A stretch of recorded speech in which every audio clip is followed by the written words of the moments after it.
Sean bienvenidos una vez más a su familia del curso de milagros. El día de hoy vamos a continuar con el manual del maestro del curso de milagros. ¿Cuáles son las características de los maestros de Dios? Las características superficiales de los maestros de Dios no son en modo alguno similares. Si se les mira con los ojos del cuerpo, se observa que no hay parecido entre ellos, que vienen de ambientes totalmente distintos, que sus experiencias acerca del mundo varían enormemente y que sus personalidades externas son muy diversas. Durante las primeras etapas en el desempeño de su función como maestros de Dios, aún no han adquirido las profundas características que los establecerán como lo que son. Dios concede dones especiales a sus maestros porque tienen un papel especial que desempeñar en su plan para la expiación.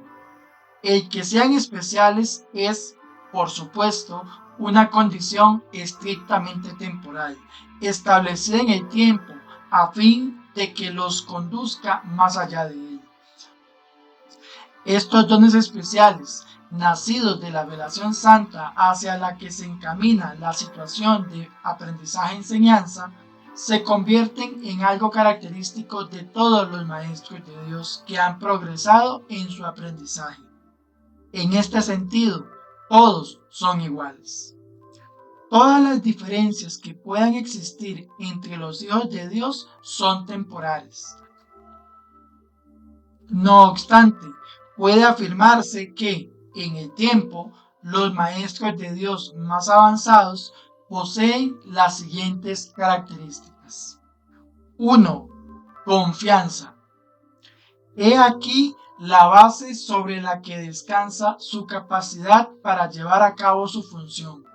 La percepción es el resultado de lo que se ha aprendido. De hecho, la percepción es lo que se ha aprendido, ya que causa y efecto nunca se encuentran separados. Los maestros de Dios tienen confianza en el mundo porque han aprendido que no está regido por las leyes que el mundo inventó. Está regido por un poder que se encuentra en ellos, pero que no es de ellos. Este poder es el que mantiene todas las cosas a salvo. Mediante este poder, los maestros de Dios contemplan un mundo perdonado. Una vez que hemos experimentado ese poder, es imposible volver a confiar en nuestra insignificante fuerza propia. ¿Quién trataría de volar con las minúsculas alas de un gorrión cuando se le ha dado el formidable poder de un águila? ¿Y quién pondría su fe en las miserables ofrendas del ego cuando los dones de Dios se encuentran desplegados ante él? ¿Qué induce a los maestros de Dios a efectuar ese cambio? A. El desarrollo de la confianza. En primer lugar, tienen que pasar por lo que podría calificarse como un periodo de deshacimiento. Ello no tiene por qué ser doloroso, aunque normalmente lo es. Durante ese periodo parece como si nos estuvieran quitando cosas y raramente se comprende en un principio que estamos simplemente reconociendo su falta de valor. ¿De qué otro modo se iba a poder percibir lo que no tiene valor, a no ser que el perceptor esté en una posición desde la que no puede sino ver las cosas de otra manera? Aún no ha llegado al punto en el que puede efectuar el cambio interno totalmente. Por eso, a veces el plan requiere que se efectúen cambios en lo que parecen ser las circunstancias externas. Estos cambios son siempre beneficiosos. Una vez que el maestro de Dios ha aprendido esto, pasa a la segunda fase. Ahora, el maestro de Dios tiene que pasar por un periodo de selección. Este periodo es siempre bastante difícil, pues al haber aprendido que los cambios que se producen en su vida son siempre beneficiosos, Tiene entonces que tomar todas sus decisiones sobre la base de si contribuyen a que el beneficio sea mayor o si lo disminuyen. Descubrirá que muchas cosas, si no la gran mayoría de lo que antes valoraba, no hacen sino obstruir su capacidad para transferir lo que ha aprendido a las nuevas situaciones que se le presentan. Puesto que ha valorado lo que en verdad no tiene ningún valor, no generalizará la lección por temor a lo que cree que pueda perder o deba sacrificar. Se necesita haber aprendido mucho para poder llegar a entender que todas las cosas, acontecimientos, encuentros y circunstancias son provechosos. Solo en la medida en que son provechosos deberá concedérseles algún grado de realidad en este mundo de ilusiones. La palabra valor no puede aplicarse a nada más. La tercera fase por la que el Maestro de Dios tiene que pasar podría llamarse un periodo de renuncia. Si se interpreta esto como una renuncia a lo que es deseable, se generará un enorme conflicto. Son pocos los maestros de Dios que se escapan completamente de esta zozobra. No tiene ningún sentido, no obstante, separar lo que tiene valor de lo que no lo tiene, a menos que se dé el paso que sigue naturalmente. Por lo tanto, el periodo de transición tiende a ser un periodo en el que el Maestro de Dios se siente llamado a sacrificar sus propios intereses en aras de la verdad. Todavía no se ha dado cuenta de cuán absolutamente imposible sería tal exigencia. Esto solo lo puede aprender a medida que, de hecho, renuncia a lo que no tiene valor. Mediante esa renuncia, aprende que donde esperaba aflicción, encuentra en su lugar una feliz despreocupación. Donde pensaba que se le pedía algo, se encuentra agraciado con un regalo. Ahora llega un periodo de asentamiento. Este es un periodo de reposo en el que el Maestro de Dios descansa razonablemente en paz por un tiempo. Ahora consolida su aprendizaje. Ahora comienza a ver el valor de transferir lo que ha aprendido. El potencial de su aprendizaje es literalmente asombroso y el Maestro de Dios ha llegado a un punto en su progreso desde el que puede ver que en dicho aprendizaje radica su escape. Renuncia a lo que no quieres y conserva lo que sí quieres. Qué simple es lo obvio y qué fácil. El Maestro de Dios necesita este periodo de respiro. Todavía no ha llegado tan lejos como cree, mas cuando esté listo para seguir adelante, marcharán a su lado compañeros poderosos. Ahora descansa por un rato y los convoca antes de proseguir. A partir de ahí, ya no seguirá adelante solo. La siguiente fase es ciertamente un periodo de inestabilidad. El Maestro de Dios debe entender ahora que en realidad no sabía distinguir entre lo que tiene valor y lo que no lo tiene. Lo único que realmente ha aprendido hasta ahora es que no desea lo que no tiene valor, pero sí lo que lo tiene. Su propio proceso de selección, no obstante, no le sirvió para enseñarle la diferencia. La idea de sacrificio tan fundamental en su sistema de pensamiento imposibilitó el que pudiera discernir. Pensó que había aprendido a estar dispuesto, pero ahora se da cuenta de que no sabe para qué sirve estar dispuesto. Ahora tiene que alcanzar un estado que puede permanecer fuera de su alcance por mucho, mucho tiempo. Tiene que aprender a dejar a un lado todo juicio y a preguntarse en toda circunstancia qué es lo que realmente quiere. De no ser por qué cada uno de los pasos en esta dirección está tan fuertemente reforzado, cuán difícil sería darlos. Finalmente llega un periodo de logros. Ahora es cuando se consolida su aprendizaje. Lo que antes se consideraban simples sombras, ahora son ganancias sustanciales, con las que puede contar en cualquier emergencia, así como también en los periodos de calma. En efecto, el resultado de esas ganancias no es otro que la tranquilidad, el fruto de un aprendizaje honesto, de un pensamiento congruente y de una transferencia plena. Esta es la fase de la verdadera paz, pues aquí se refleja plenamente el estado celestial. A partir de ahí, el camino al cielo está libre y despejado y no presenta ninguna dificultad. En realidad, ya está aquí. ¿Quién iba a querer ir a ninguna otra parte si ya goza de absoluta paz? ¿Y quién querría cambiar su tranquilidad por algo más deseable? ¿Qué podría ser más deseable? 2. Honestidad. Todas las demás características de los maestros de Dios se basan en la confianza.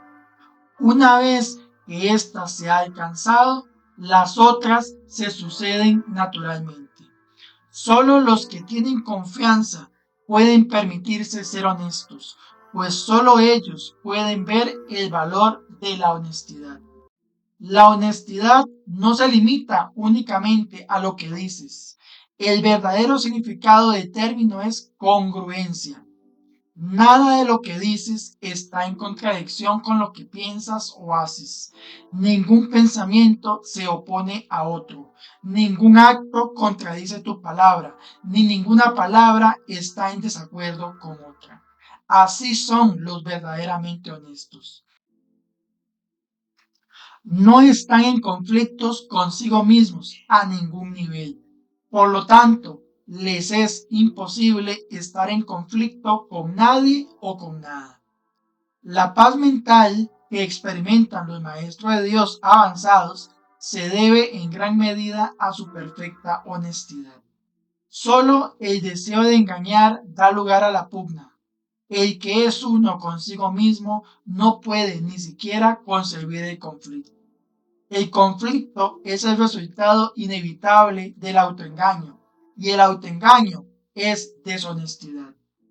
Para un maestro de Dios nada supone un desafío, pues ello implicaría que abrigan dudas, y la confianza en la que los maestros de Dios descansan con absoluta seguridad hace que les sea imposible dudar. Por lo tanto, solo pueden triunfar.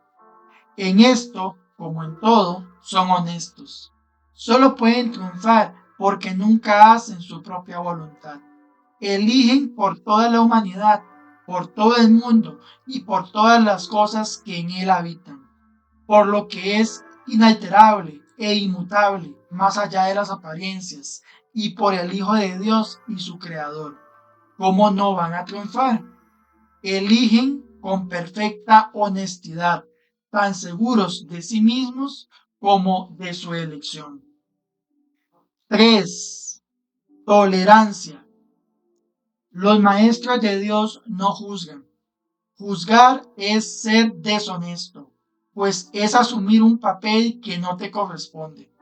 Es imposible juzgar sin uno engañarse a sí mismo. Juzgar implica que te has engañado con respecto a tus hermanos. ¿Cómo entonces no te ibas a haber engañado con respecto a ti mismo? Juzgar implica falta de confianza, y la confianza sigue siendo la piedra angular de todo el sistema de pensamiento del Maestro de Dios. Si la pierde, todo su aprendizaje se malogra. Sin juicios, todas las cosas son igualmente aceptables, pues en tal caso, ¿quién podría juzgar de una manera u otra? Sin juicios, todos los hombres son hermanos, pues en tal caso, ¿podría haber alguno que fuese diferente? Juzgar destruye la honestidad y quebranta la confianza. El Maestro de Dios no puede juzgar y al mismo tiempo esperar a aprender. 4. Mansedumbre. Para los maestros de Dios, el daño es algo imposible. No pueden infringirlo ni sufrirlo. El daño es el resultado de juzgar. Es el acto deshonesto que sigue a un pensamiento deshonesto. Es un veredicto de culpabilidad contra un hermano y, por ende, contra uno mismo. Representa el fin de la paz y la negación del aprendizaje. Demuestra la ausencia del programa de estudios de Dios y de su sustitución por la demencia. Todo maestro de Dios tiene que aprender, y bastante pronto en su proceso de formación, que hacer daño borra completamente su función de su conciencia. Hacer daño lo confundirá, le hará sentir ira y temor, así como abrigar sospechas. Hará que le resulte imposible aprender las lecciones del Espíritu Santo. Tampoco podrá oír al Maestro de Dios, quien solo puede ser oído por aquellos que se den cuenta de que, de hecho, hacer daño no lleva a ninguna parte y de que nada provechoso puede proceder de ello. Los maestros de Dios, por lo tanto, son completamente mansos. Necesitan la fuerza de la mansedumbre, pues gracias a ella la función de la salvación se vuelve fácil. Para los que hacen daño, llevar a cabo dicha función es imposible, pero para quienes el daño no tiene sentido, la función de la salvación es sencillamente algo natural. ¿Qué otra elección, sino esta, tiene sentido para el que está en su sano juicio? ¿Quién, de percibir un camino que conduce al cielo, elegiría el infierno?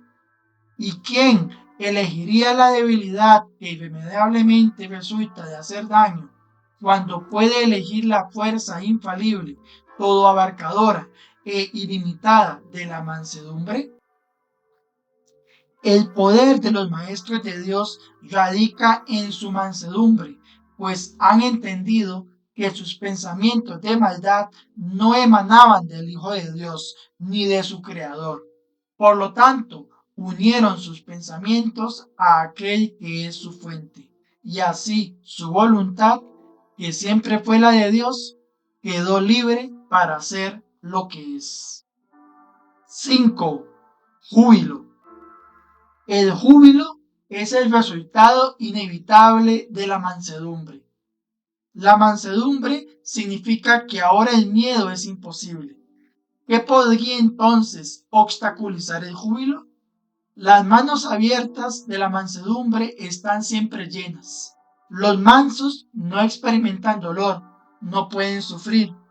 ¿Cómo no van a ser felices? Están seguros de que son amados y de que, por lo tanto, están a salvo. El júbilo va unido a la mansedumbre tan inevitablemente como el pesar acompaña al ataque. Los maestros de Dios confían en él y están seguros de que su maestro va delante de ellos, asegurándose de que no les acontezca ningún daño. Disponen de sus dones y siguen su camino porque la voz de Dios los dirige en todo. El júbilo es su canto de gratitud y Cristo los contempla también con agradecimiento. La necesidad que Él tiene de ellos es tan grande como la que ellos tienen de Él. Qué gozo tan inmenso compartir el propósito de la salvación. 6. Indefensión. Los maestros de Dios han aprendido a ser sencillos. No tienen sueños que tengan que defender contra la verdad.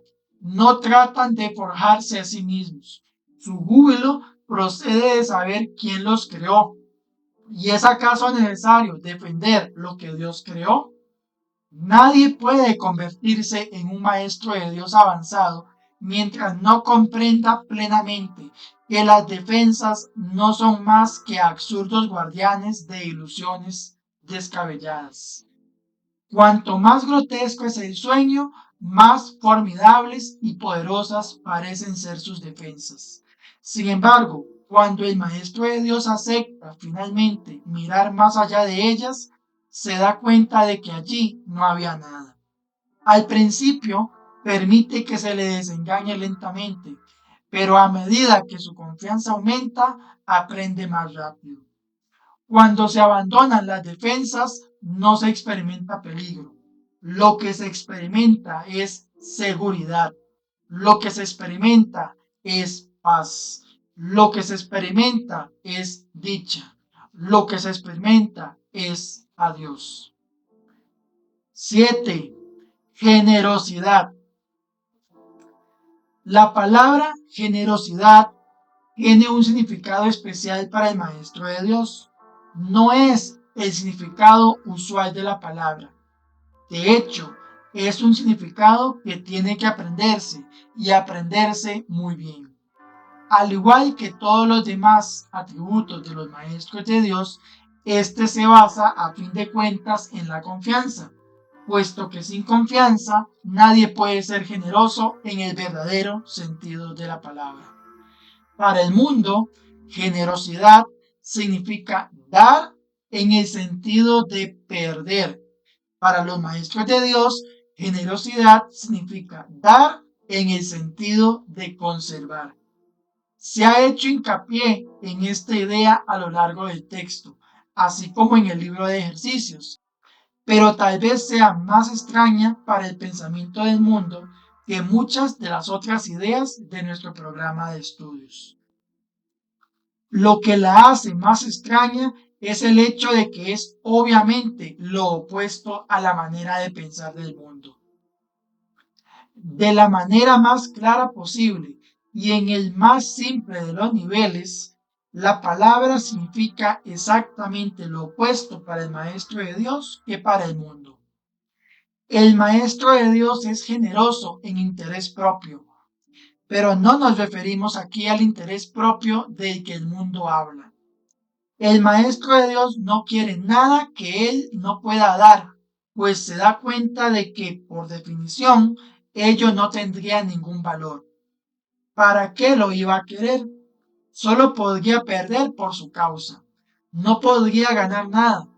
Por lo tanto, no busca nada que sea solo para él, ya que eso sería la garantía de que lo perdería.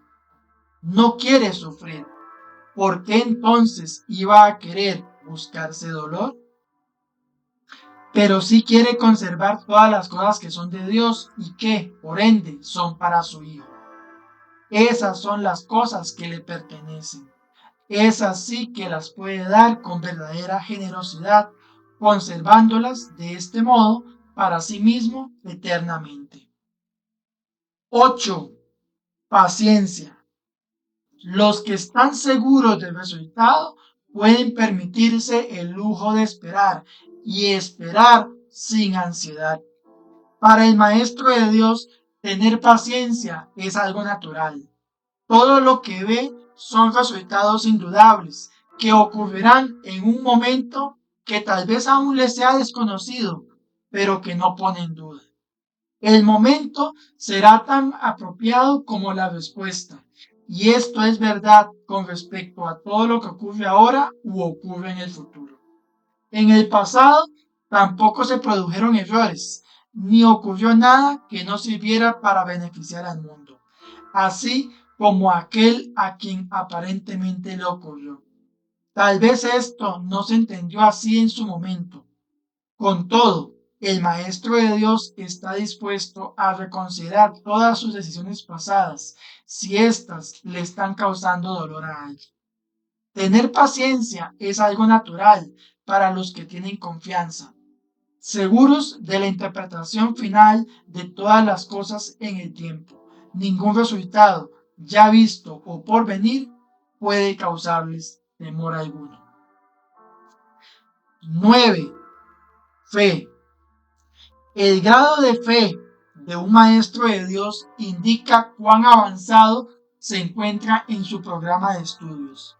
Pone en práctica este aprendizaje solo en algunos aspectos de su vida, mientras mantiene otros aparte. De ser así, su progreso es lento y su confianza aún no se ha arraigado firmemente. La fe es la confianza que el Maestro de Dios tiene de que la palabra de Dios ha de resolver todas las cosas perfectamente. No solo algunas, sino todas. Comienza generalmente poniendo su fe en la resolución de solo algunos problemas, manteniéndola así cuidadosamente restringida por un tiempo. Someter todos los problemas a una sola respuesta es invertir completamente la manera de pensar del mundo. Y solo eso es fe. Ninguna otra cosa merece que se le llame por ese nombre. Con todo, vale la pena lograr cada avance, por pequeño que sea. Estar dispuesto, como indica el texto, no quiere decir que se haya alcanzado la maestría. La verdadera fe, sin embargo, no se desvía. Al ser consistente, es completamente honesta. Al ser consecuente, goza de absoluta confianza. Al estar basada en la ausencia de temor, es mansa. Al gozar de certeza, rebosa de júbilo. Y al tener confianza, es tolerante. La fe, por lo tanto, encierra en sí todos los demás atributos de los maestros de Dios y entraña la aceptación de su palabra y de la definición que Él tiene de su Hijo. Hacia ellas es a donde la fe, en el verdadero sentido de la palabra, siempre se dirige. En ellas tiene puestas sus miras, buscándolas hasta que las encuentra. La indefensión, naturalmente, la acompaña y su condición es el júbilo. Y una vez que las encuentra, descansa con sosegada certeza solo en aquello que es digno de toda fe. 10. Mentalidad abierta. El papel central que ocupa la mentalidad abierta, quizá el último de los atributos que el Maestro de Dios adquiere, puede entenderse fácilmente cuando se reconoce la relación que guarda con el perdón. La mentalidad abierta procede de una ausencia de juicios. De la misma manera en que los juicios cierran la mente impidiéndole la entrada al Maestro de Dios, de igual modo la mentalidad abierta lo invita a entrar. De la misma manera en que la condenación juzga al Hijo de Dios como malvado, de igual modo la mentalidad abierta permite que sea juzgado por la voz de Dios en su nombre. De la misma manera en que la proyección de la culpa sobre él lo enviaría al infierno, de igual manera la mentalidad abierta permite que la imagen de Cristo le sea extendida. Solo aquellos que tienen una mentalidad abierta pueden estar en paz, pues son los únicos que ven razones para ello. ¿Cómo perdonan los que tienen una mentalidad abierta? Han renunciado a todas las cosas que les impedirían perdonar. Han abandonado realmente el mundo y permitido que éste les sea restaurado con tal frescura y en un júbilo tan glorioso que jamás hubiesen podido concebir un cambio así. Nada es ahora como era antes. Todo lo que antes parecía opaco y sin vida, ahora no hace sino refulgir. Lo que es más, todas las cosas les dan la bienvenida, ya que ha desaparecido toda sensación de amenaza. Ya no quedan tinieblas que oculten la faz de Cristo. Ya se ha logrado el objetivo. El perdón es la meta final del programa de estudios, pues allana el camino para lo que se encuentra más allá de todo aprendizaje. El programa de estudios no hace ningún esfuerzo por excederse de su verdadera meta. El perdón es su único objetivo, en el cual converge en última instancia todo aprendizaje. Ciertamente eso es suficiente. Habrán notado que la lista de atributos de los maestros de Dios no incluye las características que constituyen la herencia del Hijo de Dios. Términos tales como amor, impecabilidad, perfección, conocimiento y verdad eterna no aparecen en este contexto, pues no serían apropiados aquí. Lo que Dios ha dado está tan remotamente alejado de nuestro programa de estudios que el aprendizaje no puede sino desaparecer ante su presencia. Sin embargo, mientras su presencia esté velada, el enfoque ha de centrarse necesariamente en el programa de estudios. La función de los maestros de Dios es llevar al mundo el verdadero aprendizaje. Propiamente dicho, lo que llevan es un desaprendizaje, que es a lo único que se le puede llamar verdadero aprendizaje en este mundo. A los maestros de Dios se les ha encomendado la función de llevar al mundo las buenas nuevas del completo perdón. Bienaventurados son en verdad, pues son los portadores de la salvación. Si te ha gustado escuchar este apartado del manual del Maestro de Dios del curso de milagros, suscríbete a nuestra comunidad para que seamos cada vez más y puedas seguir escuchando los próximos apartados del manual del Maestro. Regálanos un like, que eso nos ayuda a montones, y comparte este video con quienes también estén escuchando el manual del maestro del curso de milagros. Y déjanos por aquí abajo en los comentarios qué te ha parecido este apartado del manual del maestro del curso de milagros.